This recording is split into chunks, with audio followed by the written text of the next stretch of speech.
What is up, folks? Briston Gaming back with another episode of 7 Days to Die Mods Weekly, the show where I help you figure out what mods are good for you. And as you can see here this week, we have got a bunch of cool little mods we're going to go over.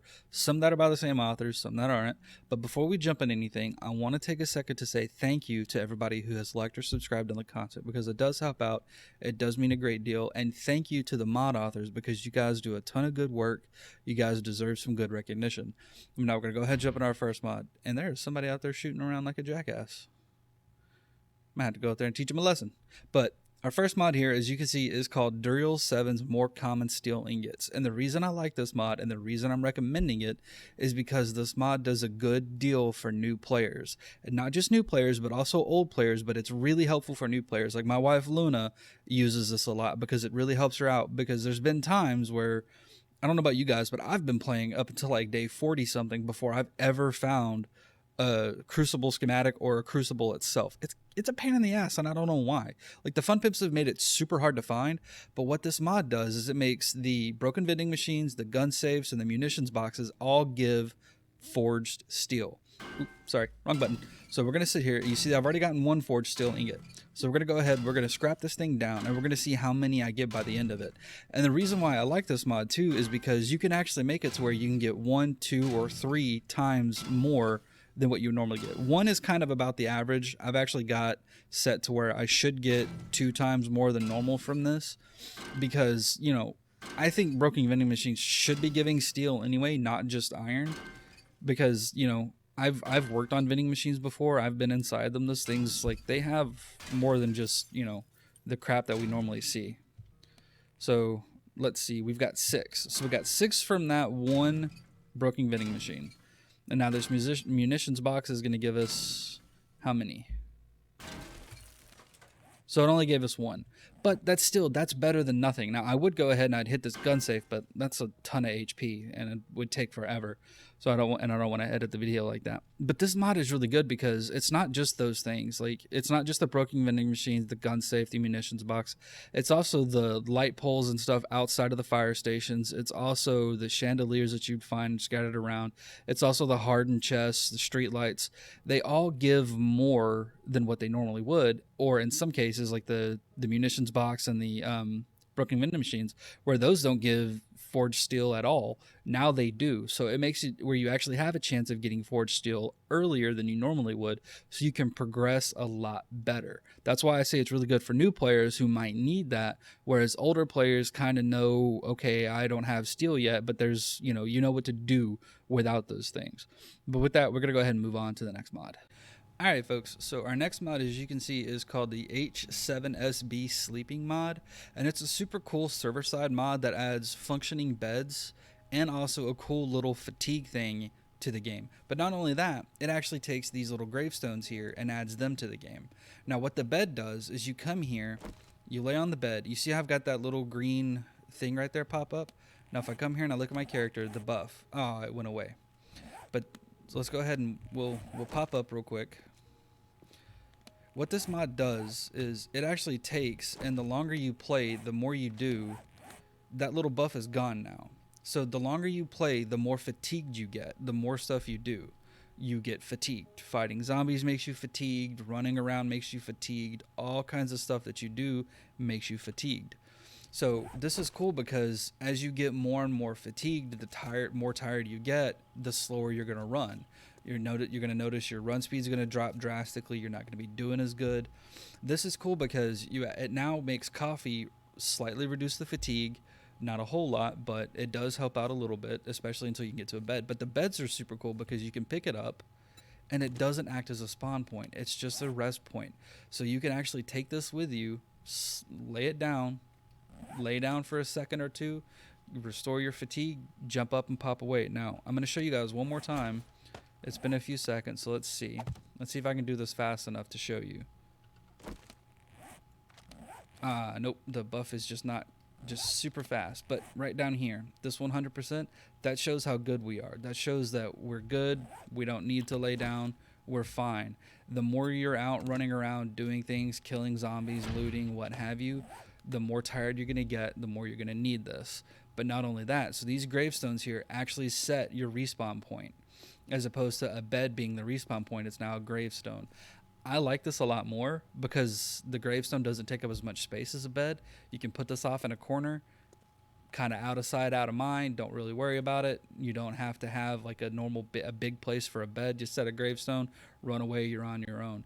And again, this is server side, so you guys know I love server side mods, especially mods like this that add something really neat and unique to the game, like a little fatigue system, cool little beds, cool little respawn system.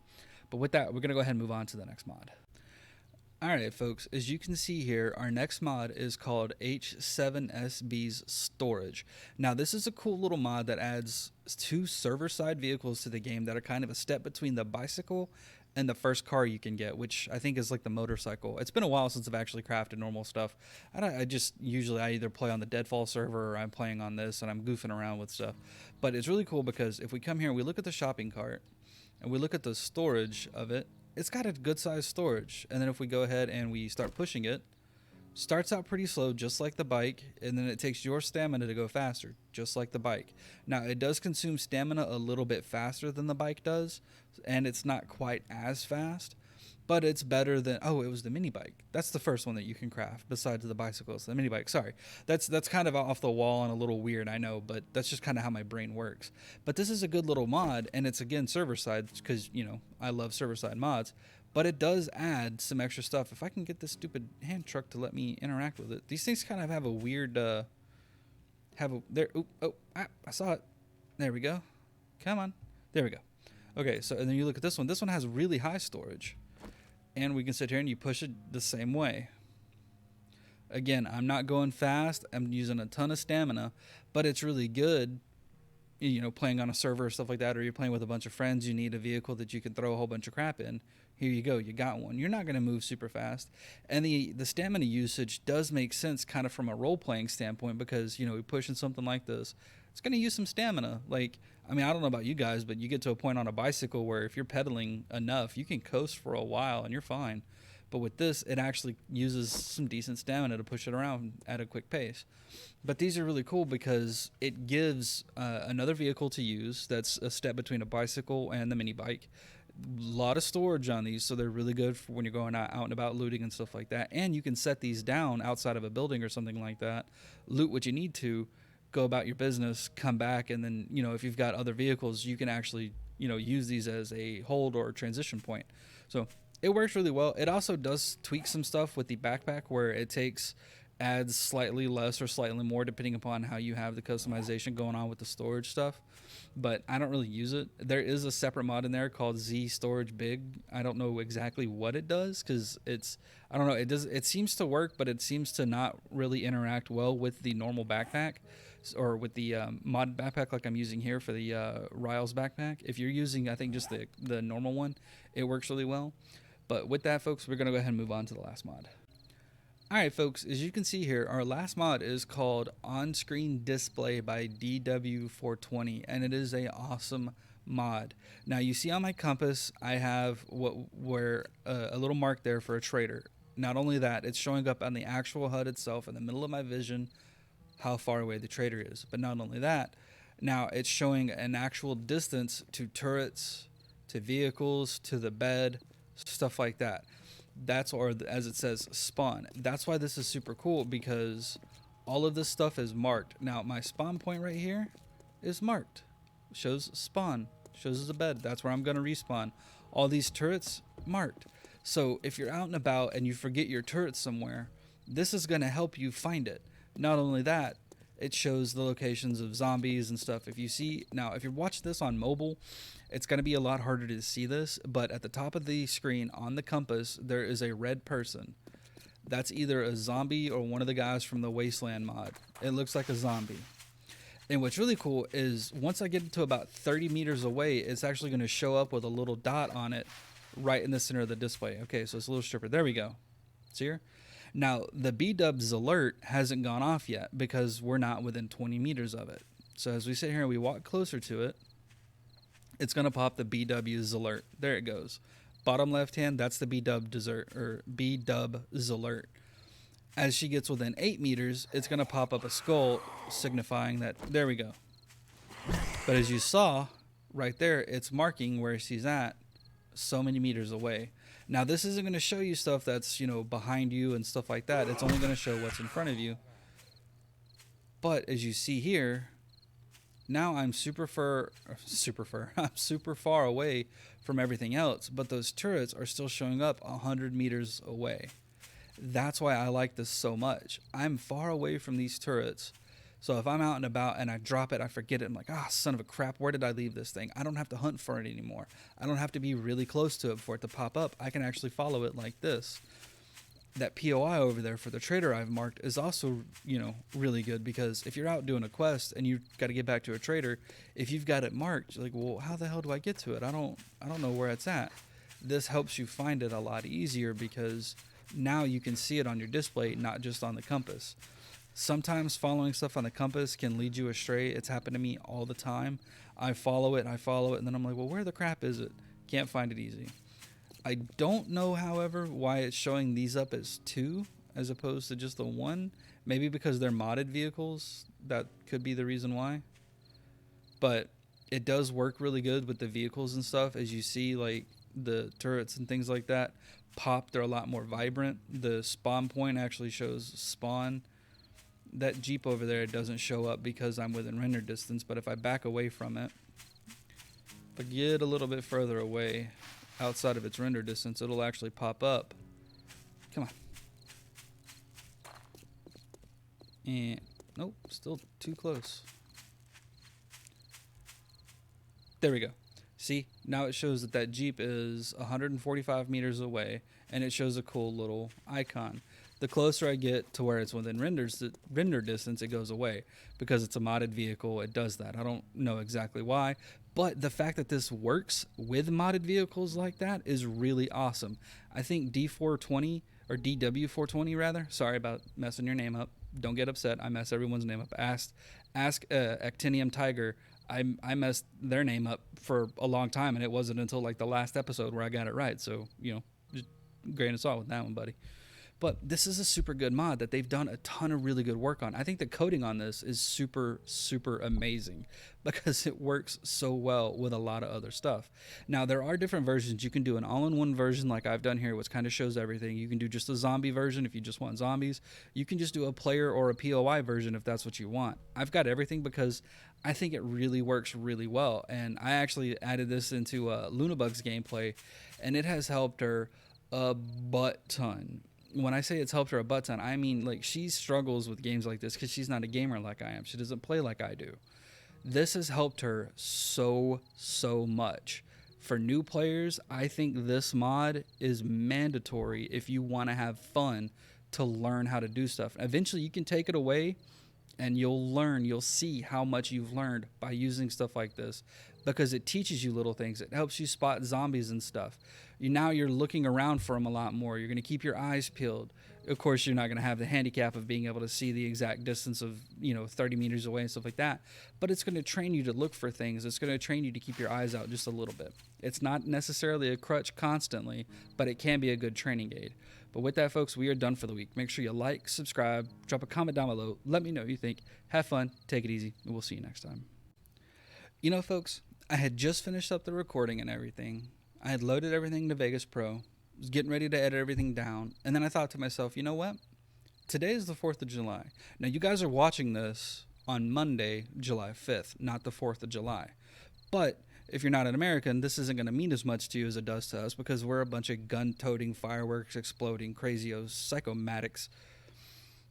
I don't know what those words mean. I heard them somewhere, so I figured I'd say them. They could be weird. I don't know.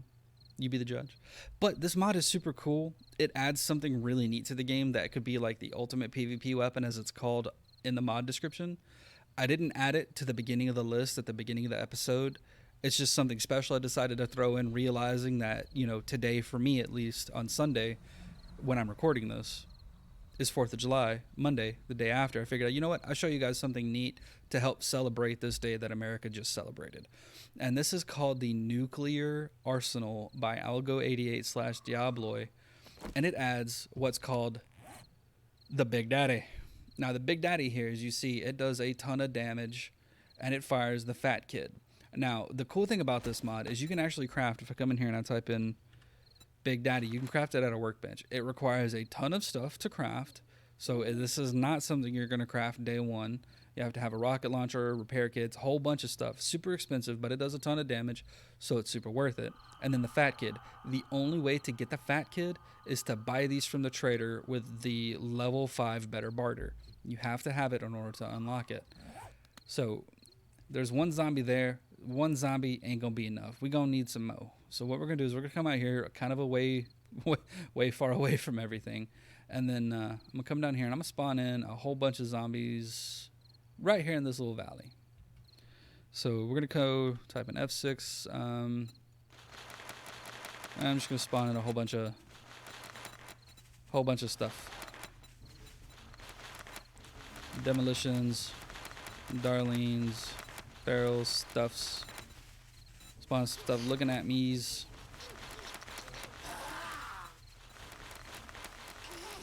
Whole bunch of stuffs. Oop, I'm spawning a vertibird and some cars, but that's okay.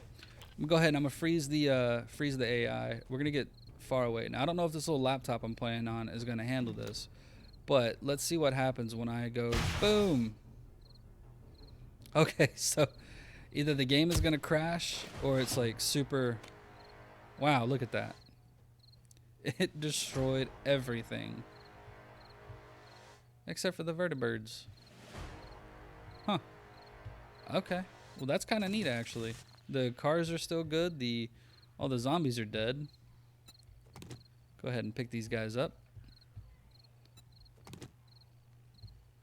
Come here. Look at all this. Look at all that destruction. That's so cool. Okay, we're going to spawn in a whole bunch more. Just so I can show you guys one more again. Spawn in 25 this time. Just do a bunch of cheerleaders. They're all frozen. And boom. Game freezes for a second. This little laptop cannot handle this. Boom. Everything is dead. Look at those bodies flying around. That's just so neat. And then, of course, you know, character jumps up a whole ton of levels. But let's see what happens if I fire this at a house. Or a building of some kind. Let's see. Where's something I can find? You know what? Here we go. This old broken down building right here. Don't really care about it. Boom. What happened? Ooh, there we go. Maybe. Let's see how much it takes out. Boom. Man, that does a lot of damage. Look at all that stuff way back here is destroyed. All this crap is falling down. Look at that. That is just so freaking cool. Now, man, you play on a PvP server, you have something like this. This is a super in-game PvP weapon, y'all.